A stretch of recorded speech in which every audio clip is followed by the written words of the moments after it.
पहलगाम हल्ल्याला 1 वर्ष पूर्ण झाले आणि हे हल्ले थांबत नाही आहे। भारतातल्या अनेक भागात, काश्मीरमधल्या अनेक भागांमध्ये दहशतवादी हल्ले होत आहेत। मात्र या हल्ल्यांना थांबवणं किती गरजेचं आहे हे आपल्याला प्रत्येकालाच माहिती आहे।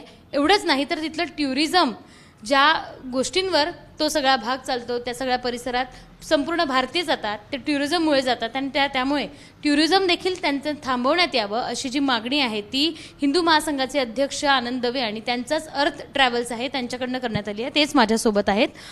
काय नेमकी मागणी आहे आणि काय नेमकं म्हणणं आहे तुमचं?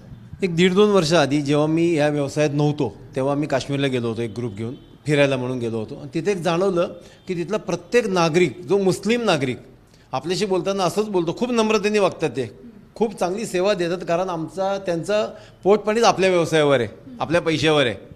ते खूप चांगले बोलतात। एक वाक्य ते नेहमी दाखवतात, सर आपसे ज़्यादा पैसा नहीं लूँगा, आप तो हिंदुस्तान से आए हैं। ते स्वतःला हिंदुस्तानी मानतच नाहीत।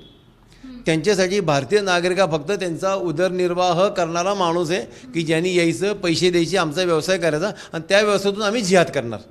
तेव्हाच आम्ही स्पष्ट ठरवलं होतं की याच्यापुढे आम्ही काश्मीरला कधीही जाणार नाही।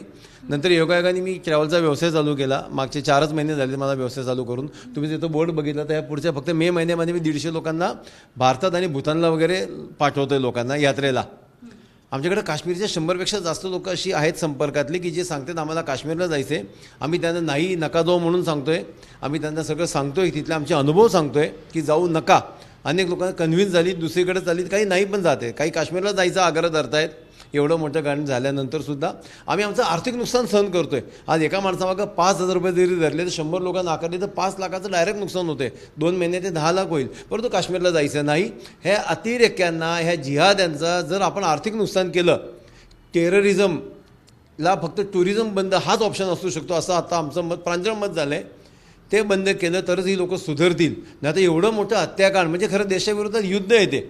4 अतिरेकी भारतातल्या बॉर्डरमध्ये आतमध्ये येतात आणि भारतीय नागरिकांना मारतात नाही ते धर्म विचारतात, त्यांचे पॅन्टी काढून मारतात आणि त्यानंतर आपण त्यांनाच रोजगार देण्यासाठी किंवा त्यांचं पोट भरावं म्हणून आपण जात असेल तर हा देशद्रोह आहे असं अर्थ ट्रॅव्हल्स म्हणून माझं म्हणणं आहे। पण प्रत्येक भारतीय तिथलं निसर्ग सौंदर्य आहे, तिथल्या गोष्टी आहेत, तिथले सगळं वातावरण आहे ते बघायसाठी जातं।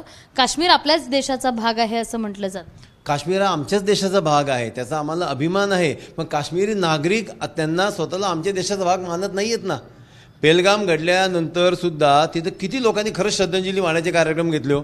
बरं, ते जे 2 अतिरेकी नंतर 6 महिन्यानंतर लोकसभेच्या अधिवेशनाच्या काळात मारले गेले, ते खरंच सापडत नाही की तेच अतिरेकी असतील, पण ते गृहीत धरू। मग ते 6 महिने त्या अतिरेकी कोणाच्या घरात राहत होते? त्यांना निवारा कोणी दिला? त्यांच्या रोजच्या गरजा कोणी पूर्ण केल्या? त्यातला एकही माणूस पकडला नाही गेला।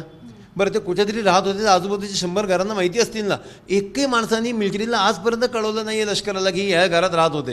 हे तुम्हाला स्लीपर सेल पकडता येत नाही। सगळीची सगळी यंत्रणा भ्रष्ट आहे, नुसती भ्रष्ट नाही आहे, धर्मांध आहे।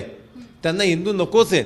मग त्यांना आम्ही का आणि कशाची मदत करायचा परत प्रश्न आहे। राहिला निसर्ग, तो निसर्ग निश्चित सुंदर आहे, तो बघता येत नाही, त्याचं आम्हालाही वाईट वाटतं। पण असा सुंदर शेजारी लेह लडाखमध्ये आहे, सिमला कुलू मनाली आहे, सिक्कीम दार्जिलिंगमध्ये आहे। थोडंसं कॉम्प्रोमाइज करावं लागेल, पण त्यामुळेच हिंदू हित साधणार नाही एवढं नक्की आहे। सरकारनं आत्ता काय याच्यावर, तुम्ही जी मागणी करताय त्याबाबत सरकारकडे पत्र देणार आहात किंवा सरकारकडे कशा पद्धतीने ही मागणी पोहोचवणार आहात? कारण तुमची मागणी जर रास्त असेल तर सरकारने त्यावर विचार करायला हवा का? आमचं दुर्दैव असं आहे की काश्मीरवरून आल्या आम्ही गृहमंत्र्यांशी संपर्क केला होता, पंतप्रधानांना आम्ही काही मेल केले होते, अमित शाह साहेबांना काही मेल केले होते। त्यानंतरचे काय जाहीर सभेत त्यांनी सांगितलं काश्मीर में 12,000 करोड रुपयांचा मागच्या आर्थिक वर्षात व्यवहार झाला। म्हणजे 12,000 कोटी रुपये तुम्ही काश्मीरच्या मुस्लिमांना दिले हिंदू विरोधात काम करण्यासाठी। तुम्ही त्याचा गर्व आणि अभिमान कसला बाळगताय? तुम्ही बहिष्काराची भाषा केली पाहिजे। ते भिकारी तडफेनं जर मेले तरच भारत सुरक्षित राहील, सावध राहील काश्मीर, असं आमचं म्हणणं असताना जर देशाचं सरकार हिंदू विरोधात भूमिका घेत असतील, हिंदूंना मरण्यासाठी तिथे या म्हणून सांगत असतील, आजच्या तारखेला बघा संपूर्ण जग असं सांगते की काश्मीरमध्ये जाऊ नका। अमेरिकन लोक त्यांच्या नागरिकांना सूचना देतात, जर्मन लोक त्यांच्या नागरिकांना सूचना देतात की तुम्ही काश्मीरमध्ये जाऊ नका। आणि आमचं सरकार म्हणजे जा काश्मीरमध्ये आणि मारा, फक्त त्यांचं पोट भरा आणि आंतरराष्ट्रीय राजकारणात काश्मीर शांत आहे असं दाखवा। असं होत नाही। सरकार काही करत नसेल तर आमच्यानी जेवढं होईल तेवढं आम्ही करू, त्याचा हा भाग आहे। सरकारने काश्मीरवर बहिष्कार टाकावा यासाठी तुम्ही काय करणार? नाही, आम्ही पत्रव्यवहार करू शकतो। आम्ही एक हिंदू नागरिक म्हणून, देशाचा सर्वसामान्य नागरिक म्हणून जे करतील ते करू। निदान आम्ही तरी या पापात सहभागी होणार नाही एवढं जरी आम्ही ठरवलं, तसं भारतातल्या प्रत्येक नागरिकांनी ठरवलं तर मला असं वाटतं ही खरी खरी चापरा करायला. एक लक्षात घ्या मॅडम, सर्वसामान्य माणूस खूप काही करू शकत नाही, तो सत्तेवर नाही, त्याला अधिकार नाही, तो ते मारायला गोळ्या खायला जाऊ शकत नाही, मग तो राग कसा व्यक्त करणार. माझ्या देशातले 26 लोकांना आणि त्यातल्या काही लोकांना पॅन्टी काढून मारलं. फक्त का मारलं माहिती तुम्हाला, ते असे वागण्यावरनं बोलण्यावरनं कळत होतं की बाहेरची लोक आहेत, हे हिंदू आहेत, हे बाहेरची लोक आहेत, असंही कळत होतं. पण पॅन्टी काढून मुद्दाम मारले गेले की 1990मध्ये जे घडत होतं तर आजसुद्धा घडतं आहे, हा दाखवण्याचा प्रकार जर त्यांनी केला असेल तर आम्ही आता भारताचे नागरिक 90मधल्या नागरिक नाही आहोत.